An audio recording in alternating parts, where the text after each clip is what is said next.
Yes, a second one tonight. Mm, now this is going to be about the rich and rich people, and this may well be one of the stupidest videos and rants ever made. But again, I haven't made any claims to intelligence. It's not a crime. It's not a crime to be stupid, is it? I know a lot of people that who would be in jail in that case. So anyway, but again, like most of the things that I do, because I don't really have to do much if I don't want to, is because I just, for goodness gracious, I have to say it at least, that nobody can ever blame me that I haven't said it at least. So right, because I haven't actually. I've made a few videos, and then I haven't taken any I haven't said anything about the subject. So firstly, let's say what drove me over the edge this time is all these crazy things. Firstly, all these crimes that rich people at the moment get away with. Something like tripping over and accidentally, while falling down, slipping a penis inside an underage girl. So, and these crazy divorce settlements. Something like 49 million not being enough. Not good enough. You cannot live the life you're used to. That's just... And then, of course, again, for example, the United States, not a democracy, because of neoliberalism, because of money and rich people. And as I personally think it's obvious,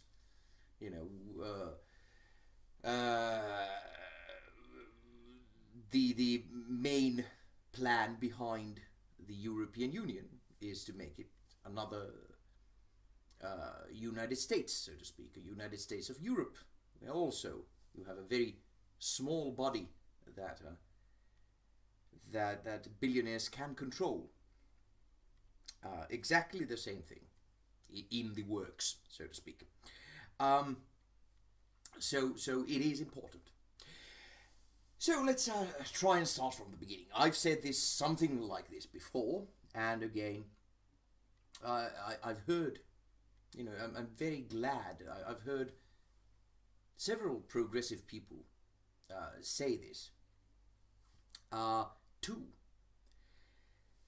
That the number changes year by year, but you might say something like 65 richest people in the world own more than half the world's population. Something like 4 billion, 3.64 billion people. Now again, you've had to you have to have probably you have to have taken a few math courses to be able to wrap your head around that. I have actually. I can.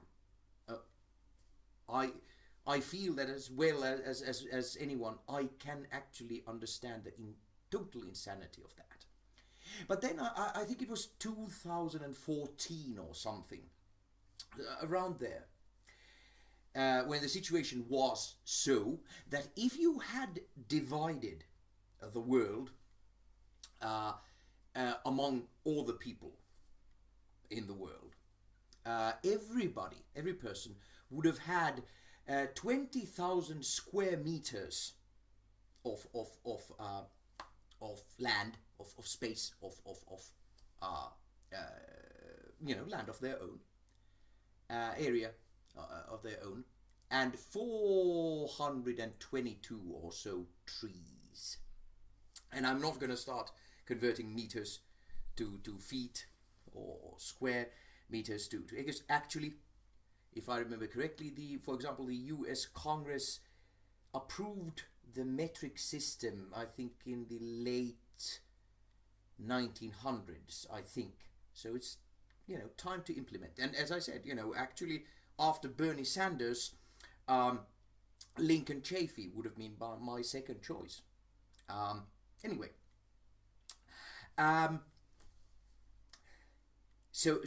but let's say 20,000 square meters is good enough. But the next question is: do you have, you who happen to be watching this, do you have 20,000 square meters of space? Do you have 422 trees? No, you don't. Or let's say it'll be a miracle if you have. So from the very start, to use an American phrase, the game has been rigged. From the very start, somebody has decided to have more than everybody else. And it's simply, the whole subject annoys me so much that I haven't started to find out when did this happen?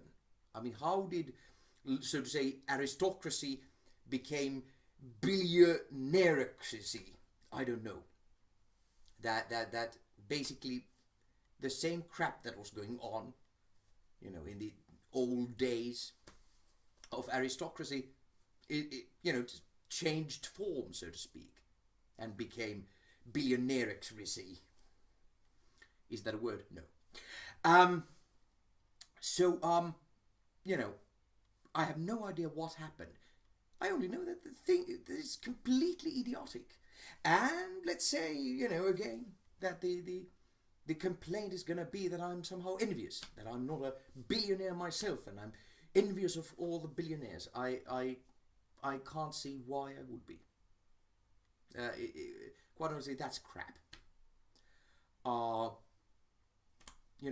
never lacked anything in my life. It's an easy thing to say that somebody's envious. It's a good way to end all discussion. But you would need to have some point to that, and I can't see it.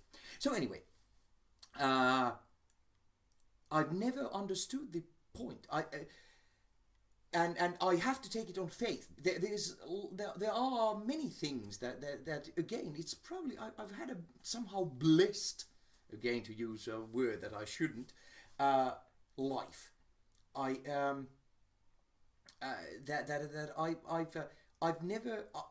don't understand. I could perform it. I could play it on stage. I can present. I can play a character that has that has greed, but I don't really understand it. But there is such a thing as power hunger. I understand that it exists, and I have to take that as a fact that it exists. And same, it must be greed for money. These are things that somehow people, probably because they haven't had a stable, life, that it becomes a thing for politicians and businessmen and so on. And it is of course interesting that the professions where psychopaths are most likely to succeed are politics and international business.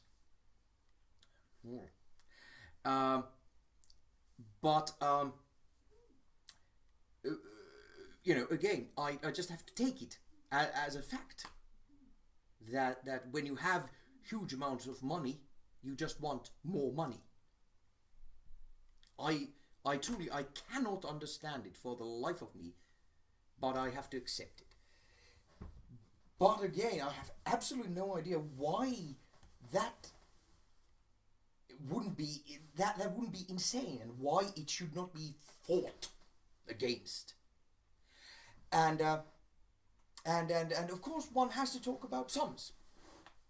Um, and it becomes somehow clearer with every news story and every day that firstly, of course, you should not have any billionaires. There's no reason why anyone, any man in the world, any woman in the world, any human being should be a billionaire. No reason. And you can become a millionaire, at least in euros or dollars. You can accidentally become a millionaire, somehow. Although, again, property values are a bit suspect, but it is, as they are at the moment, it is quite possible that the value of your house just goes up and you're suddenly a millionaire, even if you haven't thought about it. That's fine, I guess. But right after that, it gets too much. You probably can have a few multimillionaires in the world. But again, let's put the line somewhere around 3 or 4 million in euros or dollars. Those are pretty close. Let's say, let's say take dollars. It's at least it's older. Euro is crap. So let's say about $3 or $4 million. That's the absolute maximum anyone should have. Period. And again, what is this going to change? No, but I've said it, and I feel so happy that I've said it. Okay. And I don't know what could be done. I have no idea again, but let's have one of those, one of Kujala's crazy plans again. Let's have an international movement started from some country and start gaining ground. A movement that demands that government, strips billionaires of their fortunes and multimillionaires and almost billionaires. That no one should have more than $4 million in any way. You can't hide it somewhere. This includes tax havens. No one can have more than 4 million. Then start from one country and start gaining momentum, and one country after another. Let's take it over. Let's persuade its government, and then every government. Again, it's in a way going to the different direction, because at the moment, billionaires are taking hold of governments and ruling countries. So let's have countries ruling billionaires for a change, for a nice, very, very, very strange change. Let's have a movement. $4 million absolute max movement. And of course that leads to the interesting idea, because again, riches and then stock market and finance corporations, and actually even one could say ordinary corporations, giant corporations, they are very much tied. So of course that also has to be broken. If you're gonna have a stock market, it has to be better. There has to be a better point to it, and you have to have people working for a giant corporation, or being leaders of giant corporation. They have to be workers, and they have to be more differentiated. They have to be further from the company than they are at the moment, and again than they are in the neoliberalist system, which I guess, again, neoliberalism, I think most ordinary people don't understand that. I cannot understand that it otherwise would have taken the hold that it has. Anyway, that's it. Holiday.